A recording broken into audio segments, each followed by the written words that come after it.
자, 오늘 주제는 짐승의 표가 세워지는 징조입니다.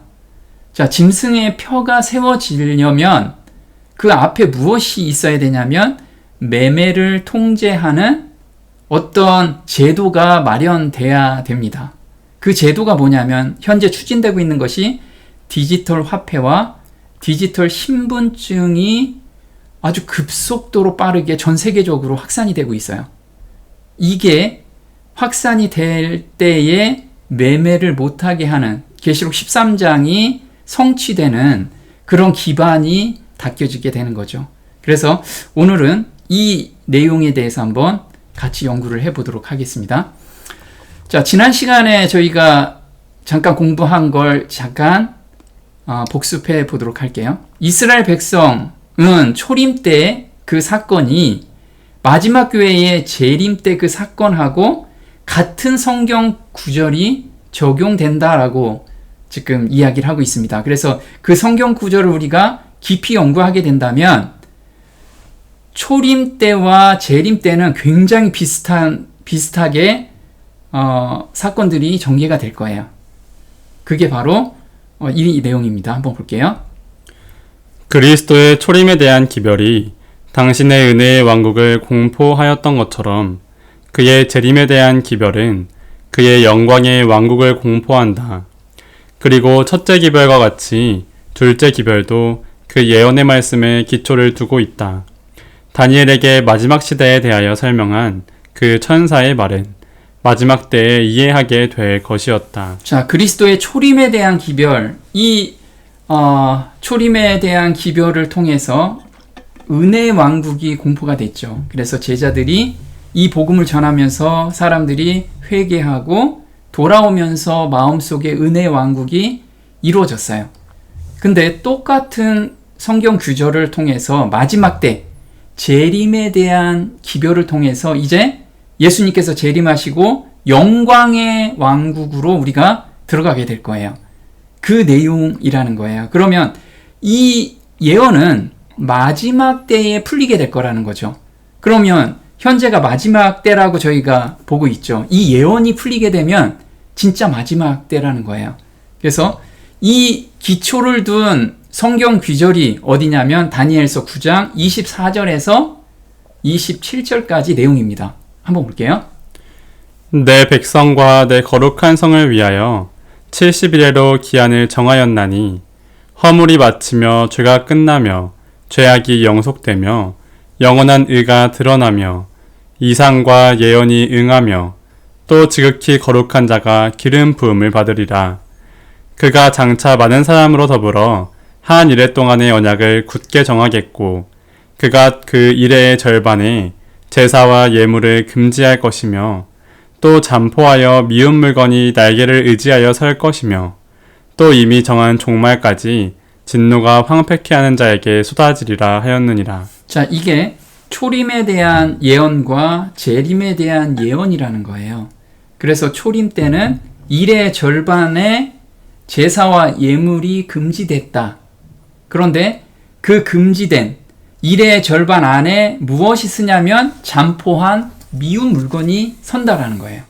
그래서 이걸 우리가 깊이 연구하게 되면 정말 준비하게 된다라는 거죠. 자, 한 이래 동안 언약을 굳게 정한다라는 것은 이스라엘 백성들한테 은혜의 기간을 한 이래로 정해졌다는 거죠. 마지막 때.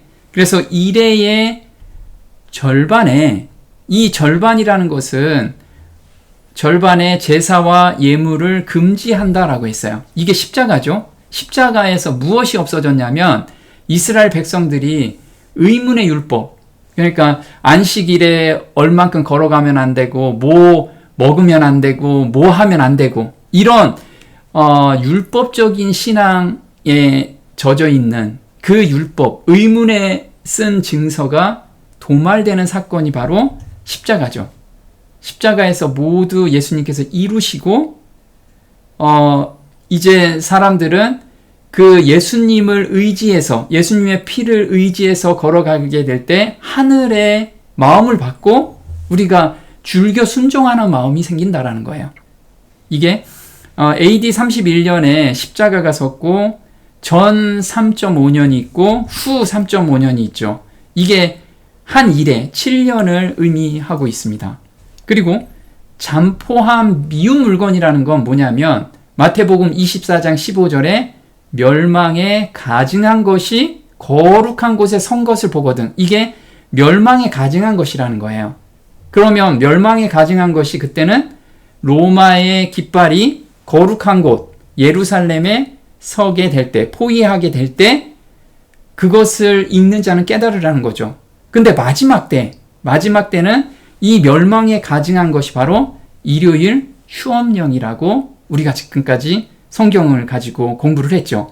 그러면 일요 휴업령이 내리고 나서 전 3년 반이 있고 후 3년 반이 있을 거라는 거예요.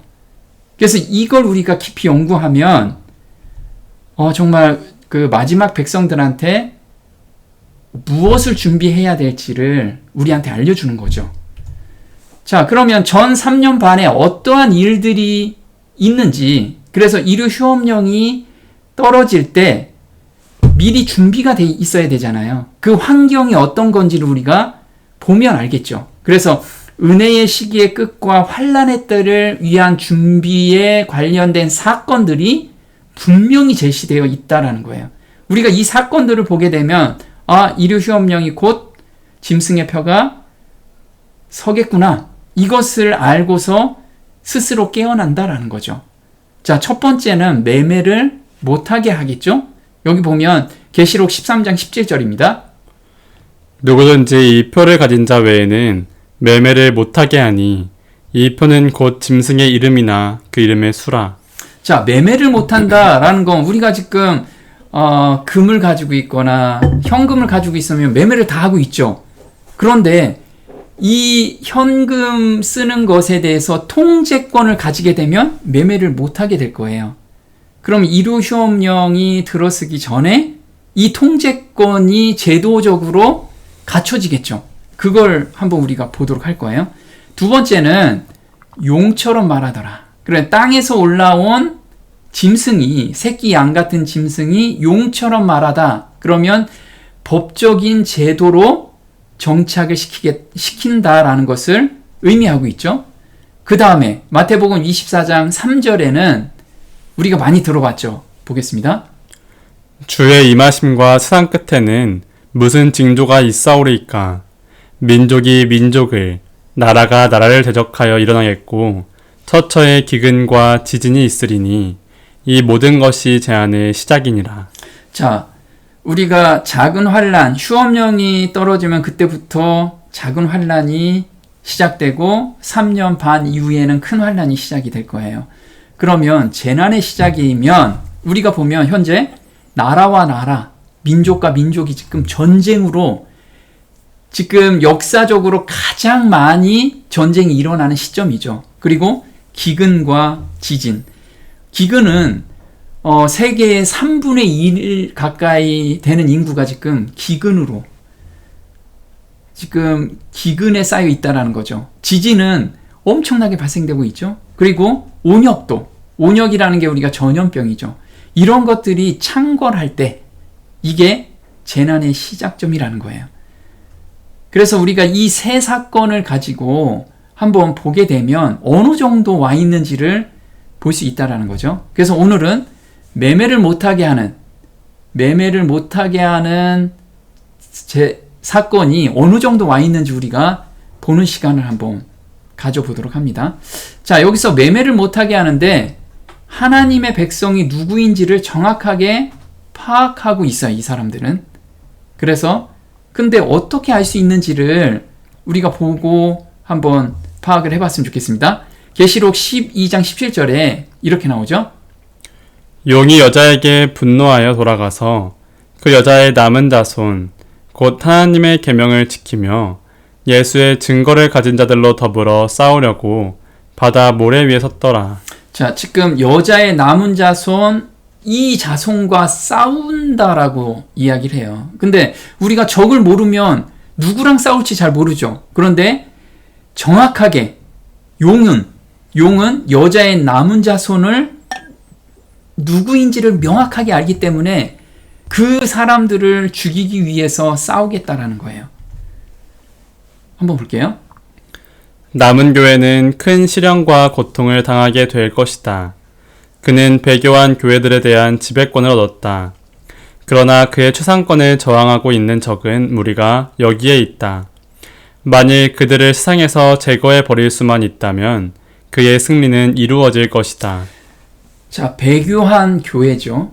자, 교회가 아닌 무리들은 이미 세상에 다 지배권 안에 들어가 있고, 배교한 교회 안에서 지배권을 가지고 있어요, 사단은. 그런데 최상권을, 사단을 인정하지 않은 아주 극소수의 무리가 있다라는 거예요. 인정하지 않는다라는 것은 강제성을 띄우지만 그것을 따라가지 않는 그 무리가 있다라는 거예요. 그 무리를 사단은 누구보다도 잘 알기 때문에 사단의 대리자들이 그 사람들을 몰살시키는 그 정책을 계속해서 필 거라는 거예요. 그러면 매매를 못하게 하려면 화폐가 통제를 받아야 됩니다. 그래서 현재 디지털 화폐와 디지털 아이디가 어느 정도 발달되고 있고 어느 정도 확산되고 있는지 그걸 한번 우리가 알아보도록 할게요. 자, 우리가 디지털 화폐는 많이 들어보죠. 최근에 굉장히 많이 들어봤을 겁니다.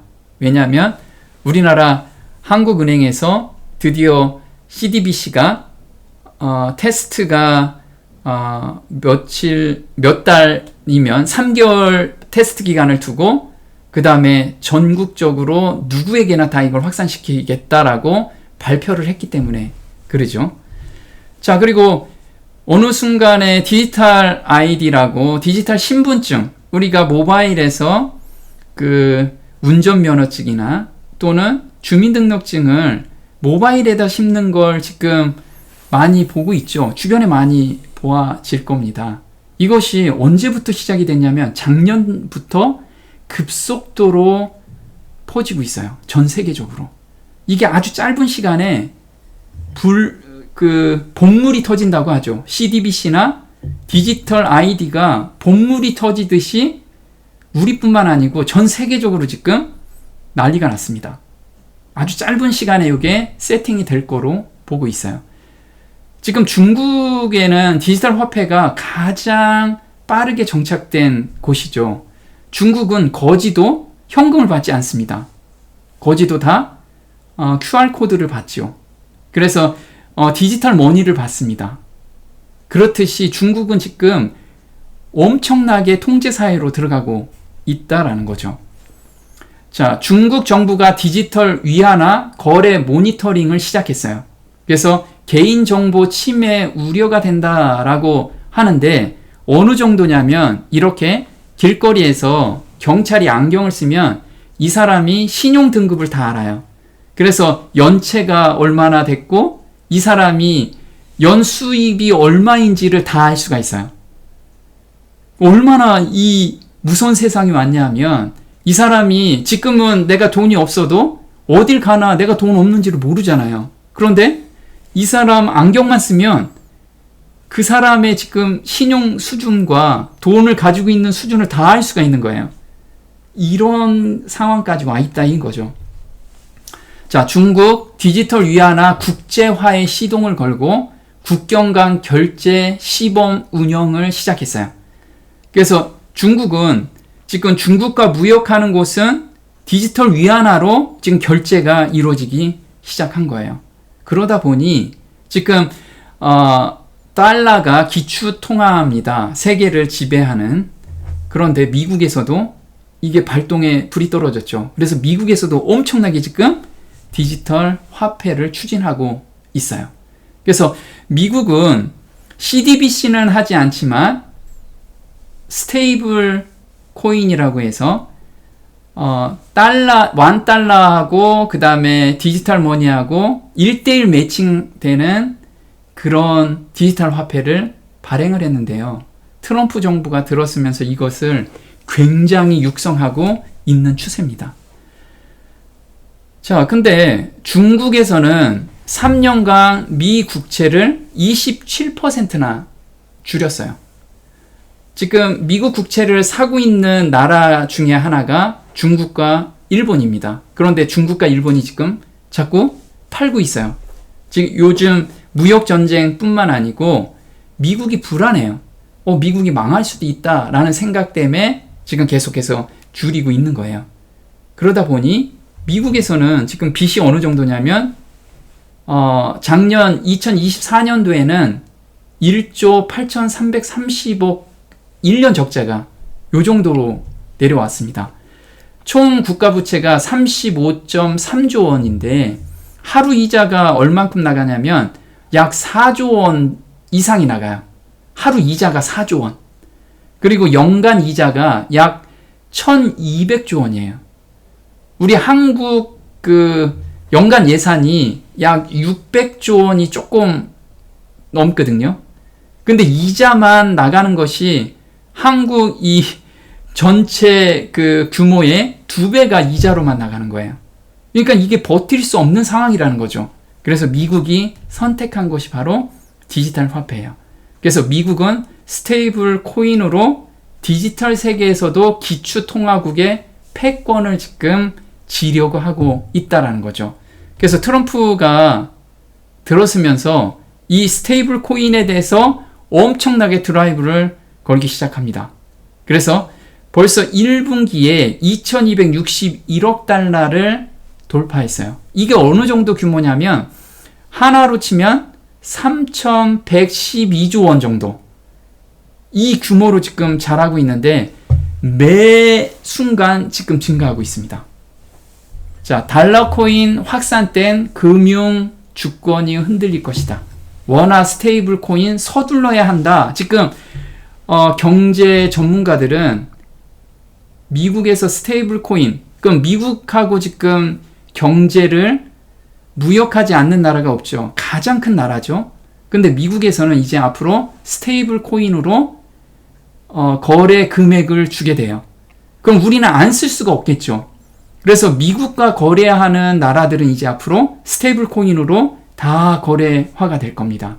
그러면 당연히 미국이 패권을 가지게 되겠죠. 자, 미 주도 가상 자산 시장, 코인 통해 달러 지배력 강화할 것이다. 이게 지금 금융 전문가들이 미국이 주도할 거라고 지금 다들 예상하고 있습니다. 그런데 이렇게 디지털 화폐를 국가에서 통제한다라고 하면 이제 사용처를 다 지정할 수도 있고 통제할 수 있는 그 시스템이 갖춰지고 있는데 이게 아주 빠르게 확산되고 있다는 거예요. 벌써 우리나라에서는 스테이블 코인 해외 송금을 하겠다라고 나서고 있어요. 왜냐하면 이 무역하는 사람들이 원하기 때문에 지금 모든 은행에서 이런 시스템을 다 지금 갖추고 있다라는 거예요. 이게 언제 나온 거냐면 요번 연도 4월 10일 날 나온 발표 자료죠.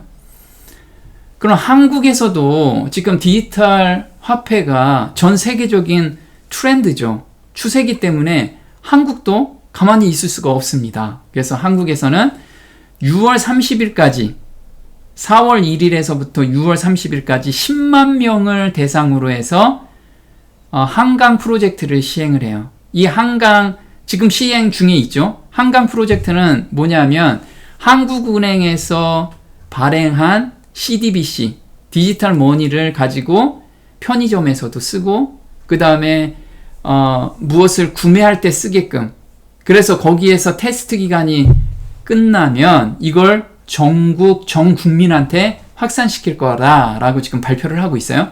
그래서 디지털 화폐로 커피를 사 먹고 디지털 화폐로 자기가 필요한 걸 사 먹게끔 테스트를 시작했다라는 거죠. 그래서 정부에서 발표한 자료입니다.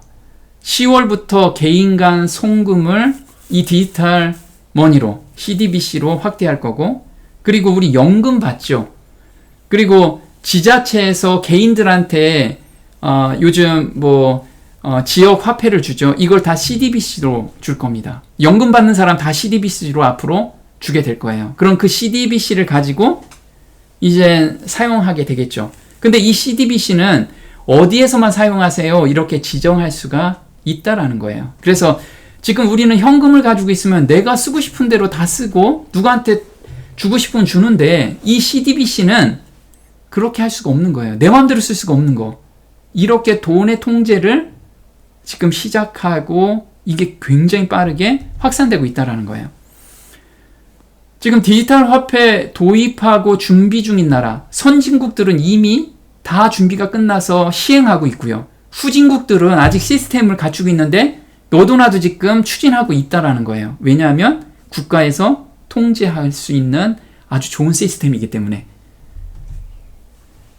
자, 보면 미국은 2025년부터 적극 추진하고 있어요. 스테이블 코인을. 중국은 2020년부터 시범 운행해서 현재 정착 상태입니다.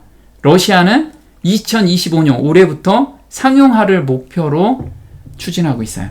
그리고 유로존, 유럽이죠. 유럽에서는 2025년 말에 도입 목표로 현재 계속 추진하고 있죠. 일본, 한국.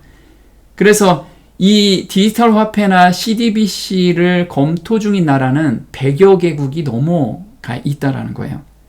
이게 우리도 모르게 전 세계적으로 완전히 트렌드로 자리를 잡고 있고 이미 실무에 다 쓰고 있다라는 거예요. 무역에 지금 사용하는 그런 단계까지 와 있다라는 거죠. 자, 그럼 디지털 아이디는 어느 정도 돼 있을까요? 우리가 디지털 아이디라고 얘기는 많이 들었지만 실제로 피부로 와 닿지는 않았잖아요. 그런데 이게 2024년부터 전 세계적으로 붐이 일어나기 시작을 합니다. 그래서 생체 인식을 통해서 디지털 화폐를 사용하는 데가 있고, 우리나라처럼 모바일을 통해서 디지털 신분증을 지금 도입하는 곳이 늘어나고 있다는 거죠. 미국에서는 현재 디지털 신분증에 대해서 급물살을 타고 있어요. 2024년 9월 13일에 미국 교통안전청에서 발표한 자료인데요. 전체 운전자 중 3분의 1이 디지털 신분증을 사용하고 있다는 거예요. 그래서 디지털 신분증 허용하는 주는 벌써 22개 주가 되고요. 이게 급속도로 지금 허용하고 있다는 거예요. 한국은 어떨까요? 한국은 올해 2월 14일부터 각 동사무소 있죠. 동사무소에서 발급받게 하고 온라인상에서도 발급받게 지금 모든 시스템을 갖추고 대대적인 홍보를 하고 있어요. 행정안전부에서 굉장히 지금 드라이브를 걸고 있죠. 그래서 전 국민 신분증이 스마트폰으로 들어가게 하자. 그래서 이게 지금 정부 차원에서 추진하고 있는 일이기 때문에 우리나라에선 가장 빠르게 정착이 될 거로 예상을 하고 있습니다. 자, 모바일 신분증이 지금 전 세계적으로 확산되고 있는데요. 러시아는 올해 외국인 이주민한테는 생체 인식 기반 디지털 아이디를 도입할 예정이라고 발표를 했어요. 자, 중국은 이미 정착이 된 디지털 아이디를 이젠 강제 인증 제도로 도입하겠다라고 발표를 강제화시켰어요. 그리고 EU는 유럽 연합 내 2026년까지 디지털 아이디를 다 보급하고 확산시킬 목표로 지금 추진하고 있고요. 아프리카는 시스템이 잘 안 갖춰져 있을 것 같잖아요. 그런데 아프리카 연합에서는요, 2022년부터 이걸 추진을 했어요. 그래서 지문과 얼굴 인식으로 그 생체 정보를 통해서 그 디지털 아이디를 활용하는 그런 시스템을 지금 구축하고 있다라는 거죠. 남미가 조금 경제적으로 떨어졌죠. 그런데 경제 발전과 사회 통합을 위한 범정부 차원의 디지털 전환을 적극적으로 추진하는 것이 또 남미예요. 중동도 마찬가지고, 이렇게 전 세계적으로 디지털 신분증이 아주 빠르게 지금 진행되고 있다라는 거예요. 자, 그런데 우리가 일요일 휴업령은 미국부터 시작이 되겠죠. 미국에서 내려지면 3년 반 동안 저 아프리카 오지에 있는 데까지 다 내리게 될 거예요. 그리고 복음도 함께 가겠죠. 그런데 이렇게 매매를 못하게 한다라는 것은 통제 수단이 정착된 나라부터 확산이 되겠죠. 그래서 미국이 가장 먼저 통제 수단이 구축이 될 거고, 그 다음부터는 우리나라처럼 아주 빠르게 정착된 나라부터 의료 휴업령이 강제화가 되겠죠. 정착이 되겠죠. 이렇게 추진될 거로 예상이 됩니다. 한번 볼게요. 종교 자유의 나라 미국이 교황권과 연합하여 양심을 강제하며 사람들로 거짓 안식일에 경의를 표하도록 강요하게 될 때 지구상에 있는 모든 나라의 사람들은 미국의 본을 따르도록 인도함을 받게 될 것이다. 네, 미국에서는 지금 경제권을 딱 쥐고 그 다음에 군사권도 다 졌죠. 그리고 종교까지 요번에 다 통합이 됩니다.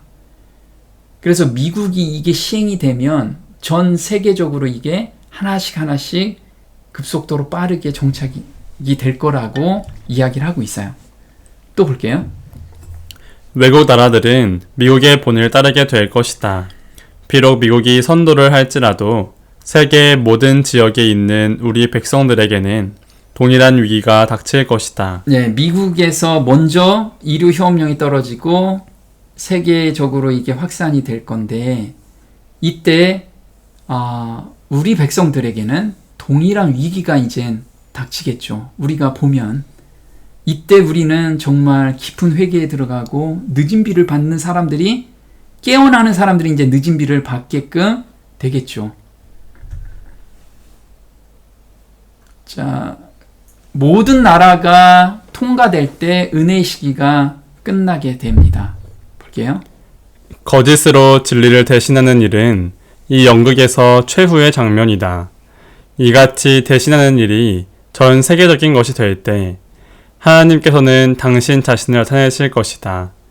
인간의 법이 하나님의 율법보다 높임을 받게 될 때 곧 이 세상의 세력들이 사람들로 주의 중 첫날을 지키도록 강요하려고 할 때 하나님께서 역사하실 때가 이르렀음을 알라. 네, 은혜의 시간이 끝나는 것은 하나님께서 이제 마지막 7재앙을 내리는 그 시점이라는 거예요. 그래서 전 세계적으로 한 나라도 빠짐없이 이것이 이루어졌을 때, 통과가 되고, 그리고 늦은 비가 그 나라까지 맞춰질 때, 그때가 맞춰지겠죠. 그때가 은혜 시간이 끝나는 시점이라는 거예요. 자, 어떤 나라에서는 현재 생체 칩을 통해서 이제 이 모바일에 심는 거, 이거 그 모바일 잃어버리면 어떻게 하냐, 나 몸에다 심을게 해가지고 현재 생체에다 이걸 심어내는 사람들이 많은 거예요.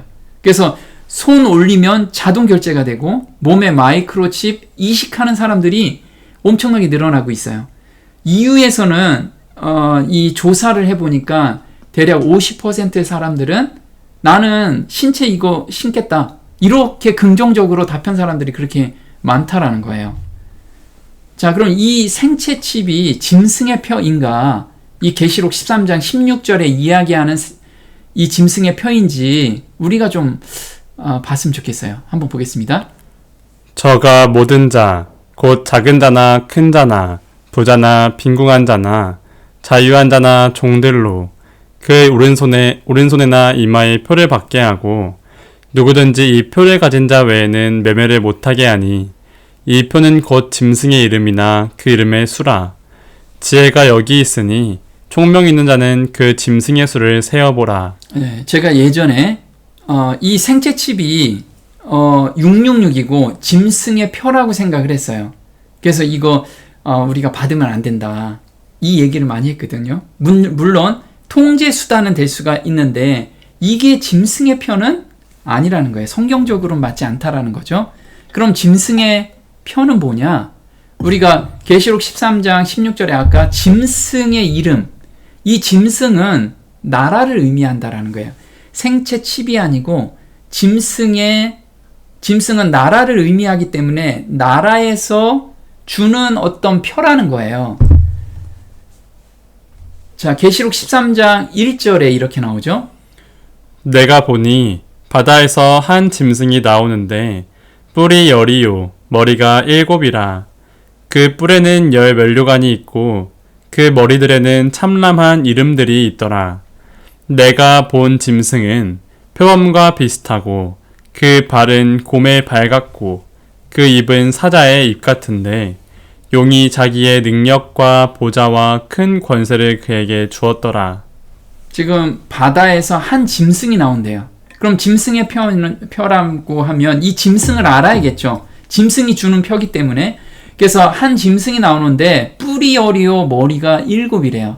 자, 이거 어디에서 많이 보냐면 다니엘서 7장에 이것을 해석해 준 장입니다. 그래서 다니엘서 7장을 보면 3절에 큰 짐승 넷이 바다에서 나왔대요. 지금 바다에서 나왔죠. 그리고 첫째 짐승은 사자와 같고, 둘째는 곰과 같고, 셋째는 표범과 같고, 넷째는 무서운 짐승이라고 이렇게 나와요. 근데 이 짐승은 무엇이라고 얘기했냐면 나라라고 이야기를 해요. 넷째 짐승. 짐승은 곧 땅의 넷째 나라다. 그리고 뿔은, 10뿔은 그 나라에서 일어나는 10왕이래요. 그러면 짐승은 나라에서 뭔가를 주는 것을 의미하죠. 그걸 우리가 좀 오늘 봤으면 좋겠어요. 자, 작은 뿔이 하는 일이 다니엘서 7장 20절에서 26절이고 두 짐승이 하는 일이 계시록 13장 4절에서 18절이에요. 이게 아주 똑같이 매칭이 됩니다. 그래서 다니엘서 7장 20절에 이렇게 나오죠. 새 뿔이 그 앞에 빠졌으며 그 뿔에는 눈도 있고 큰 말하는 입도 있고 내가 본즉 이 뿔이 성도들로 더불어 싸워 이기었더니 땅의 넷째 나라인데 이는 모든 나라보다 달라서 천하를 삼키고 밟아 부서뜨릴 것이며 그가 장차 말로 지극히 높으신 자를 대적하며 또 지극히 높으신 자의 성도를 괴롭게 할 것이며 그가 또 때와 법을 변개코자 할 것이며 성도는 그의 손에 붙임바 되어 한 때와 두 때와 반 때를 지내리라. 그러나 심판이 시작된즉 그는 권세를 빼앗기고 끝까지 멸망할 것이요. 자, 짐승의 표가 무엇인지 성경적으로 우리가 지금 맞춰보는 거예요. 한번 그 마지막 때 교황권이 어떤 일을 하는지 그걸 우리가 지금 보도록 할게요. 첫 번째, 큰 말을 하는 입을 가지고 있대요. 그래, 큰 말을 하죠. 두 번째는 성도들과 더불어 싸워서 이겨요. 세 번째는 모든 나라보다 달라요. 그럼 모양이 동류보다 강하죠. 그리고 네 번째는 지극히 높은 자를 대적해요. 다섯 번째는 때와 법을 변개한다라는 거죠. 여섯 번째는 한 때와 두 때와 반 때를 지난다라고 하죠. 그러면 요거를 마지막 때에 똑같은 일이 벌어질 거라는 거예요. 요건 지금 중세 때 벌어진 일이에요. 교황권에서. 그럼 마지막 때 일어나는 두 짐승이 있죠. 그 두 짐승이 이 일을 그대로 할 건가? 그걸 한번 볼게요. 자, 계시록 13장 4절에서 7절까지 이 내용이 똑같이 들어가 있어요. 뭐냐면 한번 보겠습니다. 용이 짐승에게 권세를 주므로 용에게 경배하며 짐승에게 경배하여 가로되 누가 이 짐승과 같으뇨 누가 능히 이로 더불어 싸우리요 하더라. 또 짐승이 큰 말과 참람된 말하는 입을 받고 또 42달 일할 권세를 받으니라. 짐승이 입을 벌려 하나님을 향하여 회방하되 그의 이름과 그의 장막 곧 하늘에 거하는 자들을 회방하더라. 또 권세를 받아 성도들과 싸워 이기게 되고 각 족속과 백성과 방언과 나라를 다스리는 권세를 받으니. 자, 여기에서 마지막 때 일어나는 두 짐승이 하는 일이 똑같은 걸 한번 볼게요. 먼저 큰 말을 하는 입이 있대요. 그럼 여기 보면 큰 말과 참남된 말을 하는 입을 받고 있죠. 두 번째, 성도들과 더불어 싸운대요. 그래서 성도들과 더불어 싸워서 이기죠. 세 번째, 모양이 동료보다 강하대요. 그러면 누가 이 짐승과 같으냐? 다르기 때문에 이 이야기를 하고 있죠. 그 다음에 네 번째, 지극히 높으신 자를 대적해요. 이게 성도들과 싸운다라는 거죠. 하늘에 거하는 자들을 회방하는 것을 의미하고 있어요. 그리고 한때, 두때, 반때는 42달을 지금 이야기를 하고 있어요. 자, 그럼 여기에서 4절부터 7절까지는 1에서 6번까지 쭉 나와요. 근데 뭐 하나가 빠졌어요? 때와 법을 변개하는. 이게 짐승의 편인데, 때와 법을 변개하는 것이 짐승의 편인데, 이걸 자세하게 설명한 것이 12절부터예요. 볼게요. 저가 먼저 나온 짐승의 모든 권세를 그 앞에서 행하고 땅과 땅에 거하는 자들로 처음 짐승에게 경배하게 하니 곧 죽게 되었던 상처가 나은다니라. 저가 권세를 받아 그 짐승의 우상에게 생기를 주어 그 짐승의 우상으로 말하게 하고 또 짐승의 우상에게 경배하지 아니하는 자는 몇이든지 다 죽이게 하더라. 자, 여기서 보면 짐승에게 경배한대요. 자, 우리가 베리칩을 심으면 베리칩에 경배가 되나요? 이거는 나라에게 경배한다라는 거예요. 짐승이 나라라고 이야기했잖아요. 뭔가 경배하게 만드는 거예요. 경배라는 건 우리가 종교적인 행위를 의미하죠. 그래서 우리 어느 날을 지켜서 그 예배 드리는 것을 경배한다라고 이야기를 하죠.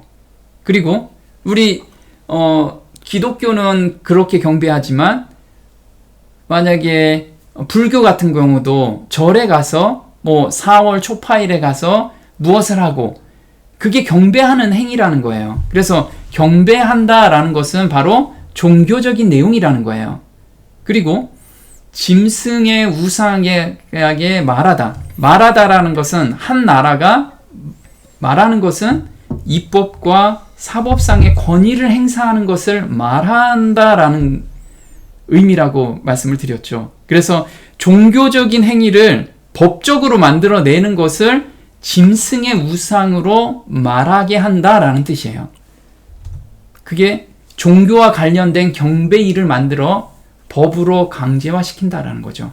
그래서 우리가 표라는 것은 성경대로 풀어봐야겠죠. 하나님께서 표에 대해서 이야기를 하셨어요. 그 표가 어떤 거냐면 바로 출애굽기 31장 13절 하나님의 표는 하나님께서 정확히 말씀해 주셨어요. 그러면 짐승의 표는 이거와 반대되는 내용이겠죠. 다른 내용을 법적으로 강제화시키는 것이 바로 짐승의 표라는 거예요. 한번 볼게요. 너는 이스라엘 자손에게 고하여 이르기를 너희는 나의 안식일을 지키라. 이는 나와 너희 사이에 너희 대대의 표징이니 나는 너희를 거룩하게 하는 여호와인 줄 너희로 알게 함이라. 엿새 동안은 일할 것이나 제7일은 큰 안식일이니 여호와께 거룩한 것이라. 이같이 이스라엘 자손이 안식일을 지켜서 그것으로 대대로 영원한 언약을 삼을 것이니 이는 나와 이스라엘 자손 사이의 영원한 표징이며 나 여호와가 엿새 동안에 천지를 창조하고 제7일에 쉬어 평안하였음이니라 하라. 자, 지금 하나님께서 표징을 이야기했어요. 하나님의 표는 바로 나의 안식일을 지키는 것이다. 그래서 거룩하게 하는 여호와인 줄을 너희가 깨달으라는 거예요.